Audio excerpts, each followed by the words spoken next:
While spiritual warfare can certainly be involved when a Delilah is present in our lives, I'm not specifically talking about a spirit of Delilah in this video. I'm referring to someone who has similar traits as the evil woman Delilah as described in the Bible. Because I'm going to be talking about her in a symbolic way, just know that a man or a woman can be a Delilah. So here are 9 signs someone is a Delilah. Number 1. A Delilah will try to use your weaknesses to control you. Before Samson met Delilah in Judges 16, we see that he had a weakness towards seduction. In Judges 14, he fell for a godless woman that was unholy. In Judges 16 verse 1, Samson pursued a prostitute. Despite God using Samson in many good ways, he was clearly a man with deep flaws and weaknesses.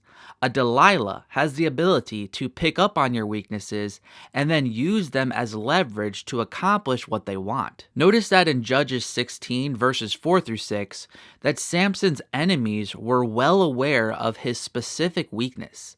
Delilah used her beauty to try to control Samson through his weakness towards seduction.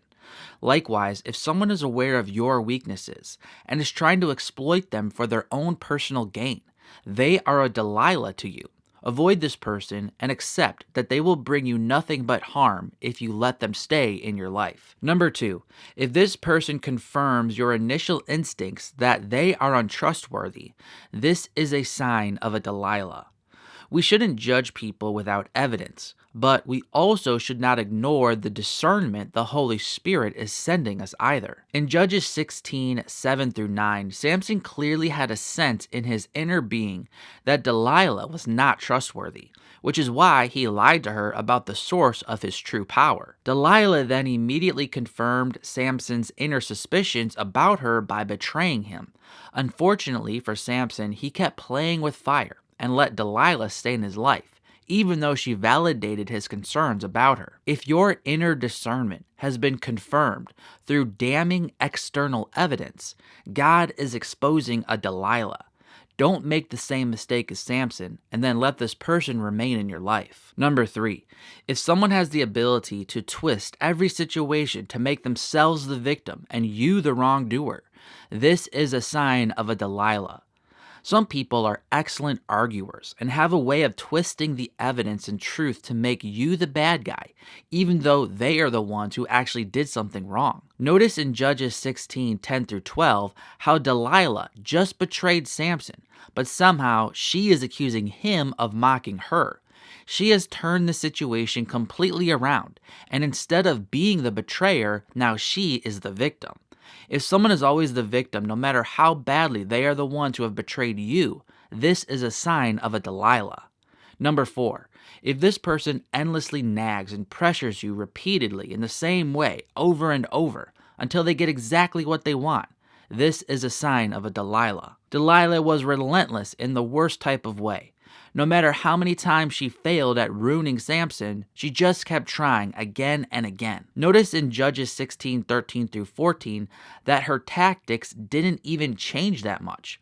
She was just persistently nagging and forceful. She already failed to trick him in this way before, but she just tried again until she found success. If someone is persistently nagging you to give you what they want, even though you both know what they want is not good for you, this is a sign of a Delilah. Number 5, if someone uses your love for them against you, this is a sign of a Delilah. For some reason, Samson seems to have really loved this woman. Despite her betrayal after betrayal, he unwisely stays with her. But notice how she uses his obvious love for her against him. Judges 16 verse 15 says, "And she said to him, 'How can you say, I love you, when your heart is not with me? You have mocked me these 3 times, and you have not told me where your great strength lies.'" A Delilah will start a sentence with the line, "If you really love me, you would."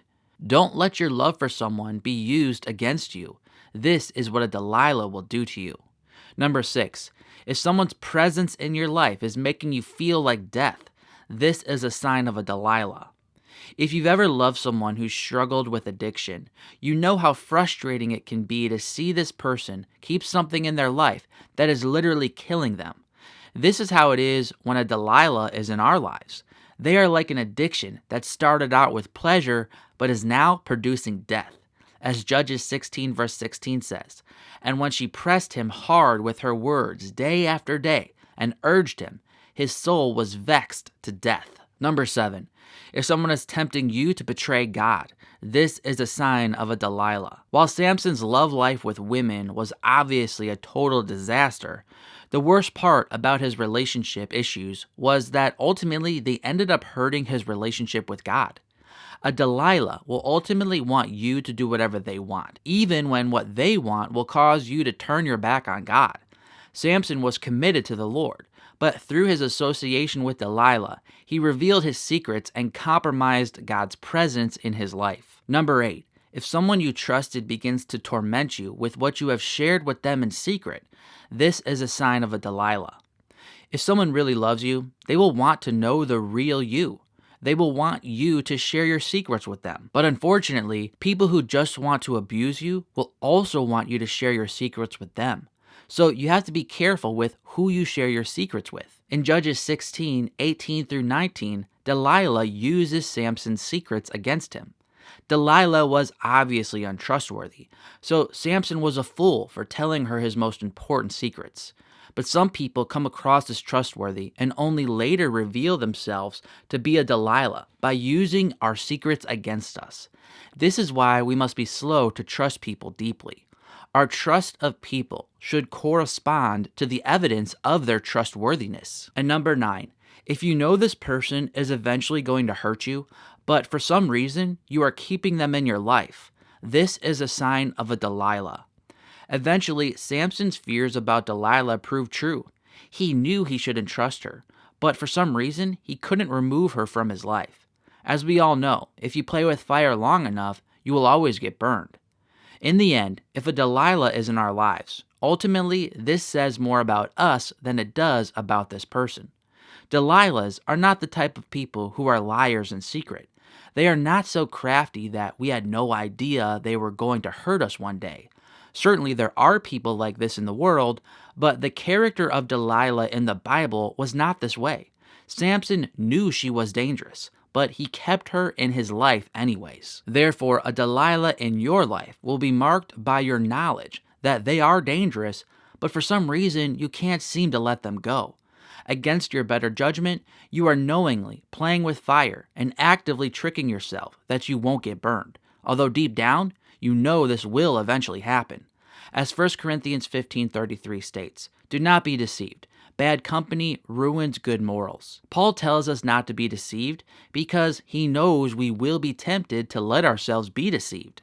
Don't be fooled by the addictive power of a Delilah that tempts you to actively ignore what you know you should do. Remove this person before it's too late. Is God trying to warn you about a Jezebel in your life? Here are 9 more warning signs to help you answer that question. I'm Mark from ApplyGodsWord.com. Until next time, God bless.